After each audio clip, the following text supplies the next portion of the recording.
Okay, so we're live. This is episode 10 of The Corner of M and Cube. Well, we're always at the corner because the corner is where we at. I'm here with Chef Ed. Chef Ed, where we at today? We're at the Mad Cow Grill in Laurel. Mad Cow Grill in Laurel, and I appreciate you taking the time. I know you're busy. No, not a problem. So look, before we get into Chef Ed and Mad Cow Grill, what I want to talk about is what actually brought me here, right? I was going through my timeline looking at restaurants, and they have a burger called the Breaking Bad burger, right? So what we have here, I'm just going to tilt the camera real quick so you guys can see it. Got the Breaking Bad burger. Now, can we break this down real quick? What is the, what's in the burger? What makes it a signature thing, and why'd you guys decide to call it Breaking Bad? Well, it's funny because, I'm a big burger guy. I always wanted to do something that had to do with burgers, or have a restaurant that features burgers. So we hand grind our own burgers. We put brisket, chuck, and then we hand cut our own ribeyes and New York strips. So we put the trimming into the blend also. So you're getting one of the best burgers you'll ever have. So I came up with different toppings. The Breaking Bad burger has pepper jack cheese, bacon, take off the top, avocado, and it has shrimp on it. Look at that.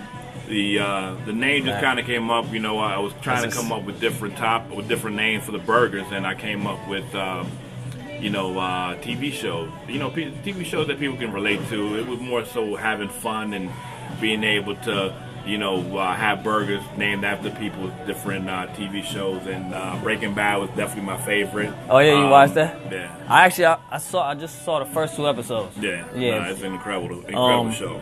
So you came up with the name. Yeah. So I don't know if you guys can see, there's like shrimp at the top, right? Got avocados, bacon. How did you decide to put these mixes of things together? I don't think I've ever seen shrimp on a burger. You guys can comment if you've seen that before, but this looks good. And as you guys know, I don't eat meat, so if you feel for me, you sympathize, just send donations. But this is Well, I mean, shrimp was just I'm a textured person. I'm with especially different flavors, and I thought of this more like a surf and turf burger. And okay. The avocados, I'm a big fan of avocados. I think the blend works well together with the applewood smoked bacon, and it turns out to be our most popular burger. So Breaking Bad is, we also got Game of Thrones, and that has brie cheese and didn't know about that, bacon and prosciutto. So we got different toppings that most places wouldn't have for burgers. And so the Game of Thrones is also a burger too. Yeah, it's a burger also. So Game of Thrones, Empire, Power. So we got all these different burgers. I so like that. People have fun with it, and also you're getting a good burger. That's cool. So let's talk about the aspect on the business side, right? Because I've seen some of the testimonials myself. Everybody has good things to say. The reviews on Yelp, you guys can check it out. They're on point. A lot of times when restaurants have good food, they get comfortable with just the food being good, and they don't necessarily come up with something innovative like this. Can you speak about just, the reasons you guys come up with things like that, and outside of just people eating, what that does for your consumer base and having them come back again? Well, you got to be different. You can, not around this area, but, going to D.C., you can find a handful of spots that have great burgers. But, to be able to have some fun names that people can relate to, when we made the decision, when I made the decision to name the burger, I was trying to come up with all these different, styles or different names. First I was thinking about naming them after athletes, and then if I had a burger called the Michael Singletary burger, you might have people who don't know who Michael Singletary is. right. I would lose them on that. Got you. And I think the titles of the burgers that we have now, I think most people, I think 95% of people can relate to those TV shows. They watch them every day, and they see them on there, and they, Breaking Bad was definitely one of the top TV shows. So you're able to relate, and people have fun. They come in here. I don't know if people like the toppings on the burgers, or they just getting it because I'm a Game of Thrones fan. I don't care what's on. I'm getting the Game of Thrones burger. Right. So people like that. I can tell you right now, my brother would come and get the Game of Thrones because he's a Game of Thrones fan. Yeah. He loves burgers, Okay. so I already know that's a fact. But let's talk. You made an interesting statement about appealing to the people and getting the right message across. When you use names that are TV shows, to me that says that you're gonna reach different demographics, right? Because different demographics, age-wise, they're gonna watch different shows. Yeah. And I can relate to that because doing Facebook ads and restaurant marketing myself, you want to segment different targets with different messages. Yeah. So I think that's a great concept, and like I told you guys before, this is what literally had me contact them and come here and do this interview. So, there's different kind of toppings on this, right? You guys also do, I see salmon, jerk wings, a variety, a plethora of different things on your menu. Yeah. How do you juggle the different, inventory between what you need to prepare, giving people the best quality, and you guys say, bringing it out fresh? Well, one of the things I definitely owe to our success to having a good partner. Our partner is my partner, Chef Neville. He's Jamaican, so all the dishes you're gonna see on our menu is inspired by him. The oxtail, the jerk chicken, jerk wings, the curry, the oxtail, the gold. So he's basically in charge of those particular dishes and teaching that to our staff as I'm teaching the staff members on the burgers, on the flatbreads, on the different other items that we have on the menu. So, it keeps, we have two people, and I guess take a look at two teachers to be able to teach our staff. So right. They're getting firsthand, tutelage from me, and then firsthand tutelage from Chef Neville. So it works. It works. Yeah, I think it's an interesting concept because you guys have the Southern theme with the Caribbean theme going on, and I don't think I've ever necessarily seen that before. So when you infuse those two things of foods that pretty much everybody loves, how can you really go wrong, right? Yeah. So let's talk about with the staff. You mentioned the staff. Now you guys are approaching the 1 year anniversary, correct? Mm-hmm. And that's going to be on January 2nd. January 2nd. So, with the new restaurant, training staff, what has been some of the challenges and some of the perks of being new with training staff and having people come and work here? Well, I think it's been a shift from the newer generation to from the older generation. I think back then, and not speaking for everybody, but what I see in general, there was a lot more respect, for the older generation. More the old school versus the younger people who, they grow up on, video games and TV, so they sometimes don't have that interaction with people. They're stuck at home and they just don't know how to speak to somebody, and so a lot of times I see that disconnect. So our thing is, we try and find people, because you can't teach good manners. You can't teach respect. You can't teach common courtesy. It's just something that you either you get or you don't get. I can teach you to be a good server. I can teach you to be a good cook or anything. I can teach you to be a good staff member. But if you don't have those common, respect, manners and stuff, it's just something that you're not going to be able to learn in the 1 week of training that you do here in the restaurant. We want people who are very respectful and want people to come in here and enjoy themselves, and then really not worried about what's their phone, going through YouTube or going through Facebook, anything like that. So it's been a struggle when we first opened up, but we've gotten lucky and we've gotten some great staff members. As you see on Yelp, not only do we get good reviews on the food, we also get it on the service. Okay, that's great. Another thing that I noticed about you guys here, Mad Cow Grill, you guys are taking off for a period of time during the holidays. Yeah. That's going to be from what day? We're going to close January 28th through January the 7th. Okay. And we wanted to do something. You go back to December 28th. I'm sorry, December 28th to January 7th. Okay. Pardon me.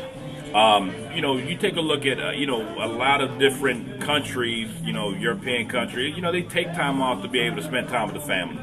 And most of you guys won't understand the amount of time that you're in the restaurant. It's not a 9 to 5 off on weekends and you get to spend time with your family. It's not at all. It's hardcore, from Monday to Sunday. Every day, you're doing brunch on Sunday, you're opening for lunch and dinner. So, you're coming into the restaurant 8 o'clock in the morning, not leaving out till 11. So it takes a toll on you on being able to be with your family. Same thing with our staff members. Our staff members work hard. So we wanted to be able to give time for ourselves, to be able to spend time with our family, and for our staff members to spend time with their family. So, we're going to take a week off. A lot of people just say, oh, how could you guys close? People sometimes worry about leaving money on the table. And for us, it's more important for our staff members and for us to be able to spend, that little bit of time. We looked at in research, that's the slowest time in restaurants. So, exactly. It's not, so we picked, I think, the right time where we're not going to be missed too much.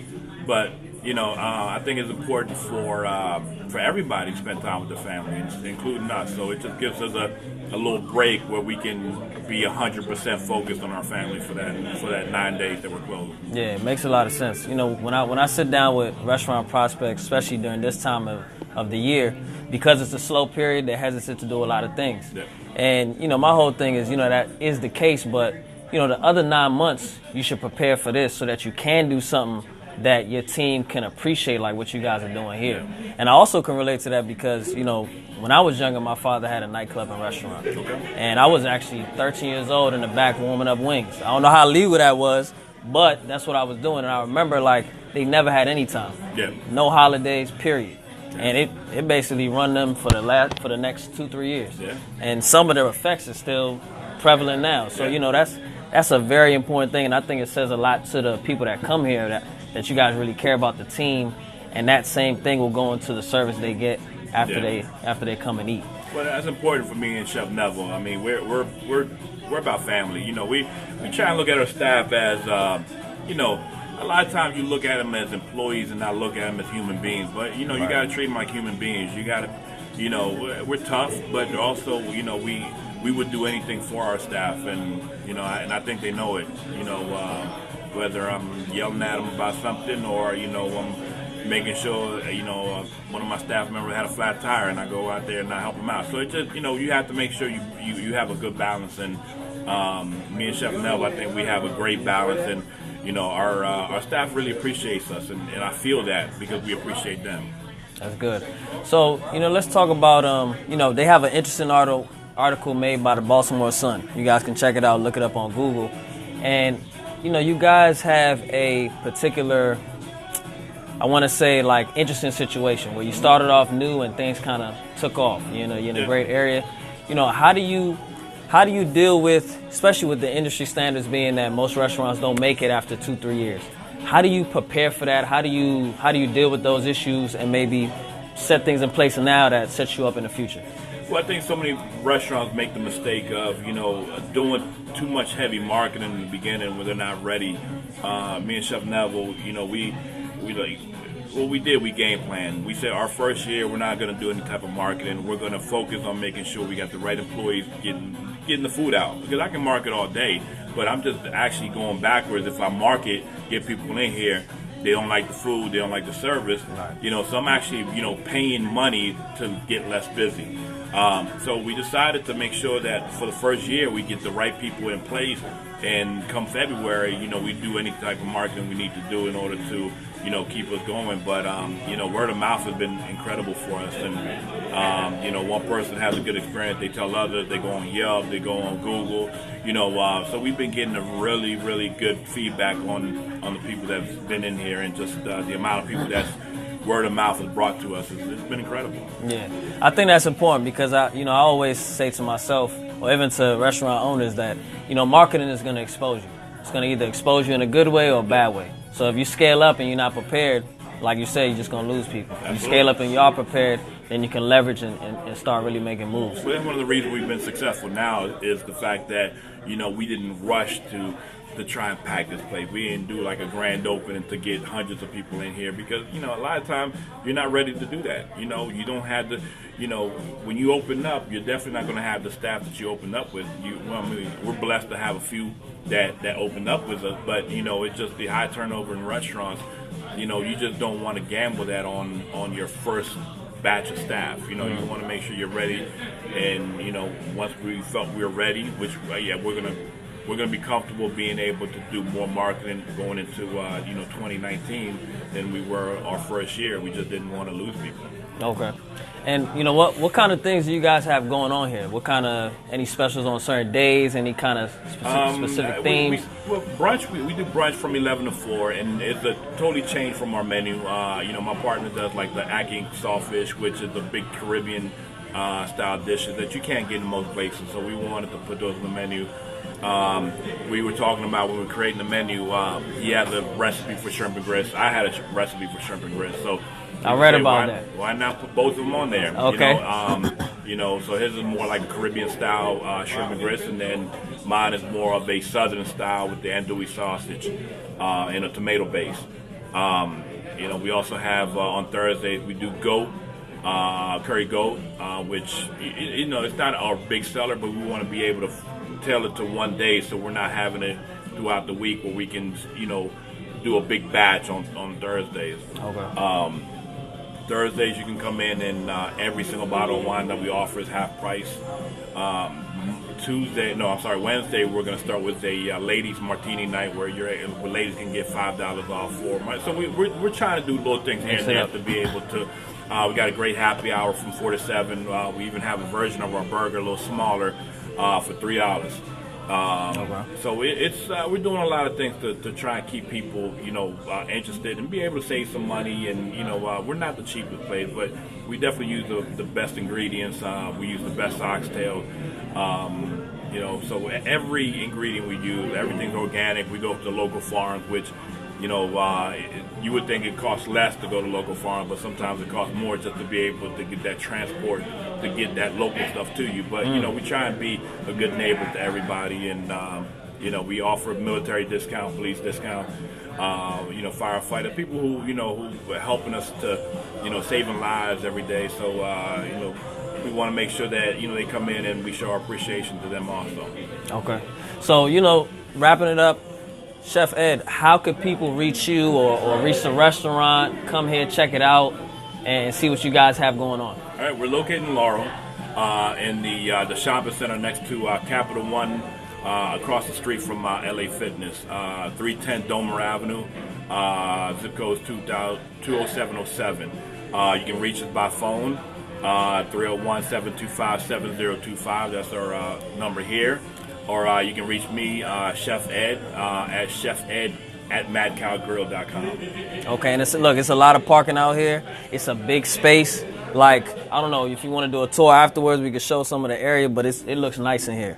Very pleasant. So let's wrap it up. My name is Dowda Kunde Jr. This is the Corner of M and Cube. Chef Ed, I appreciate the time. You got it, brother. Thank Pleasure. you. All right, we're out. Take it easy.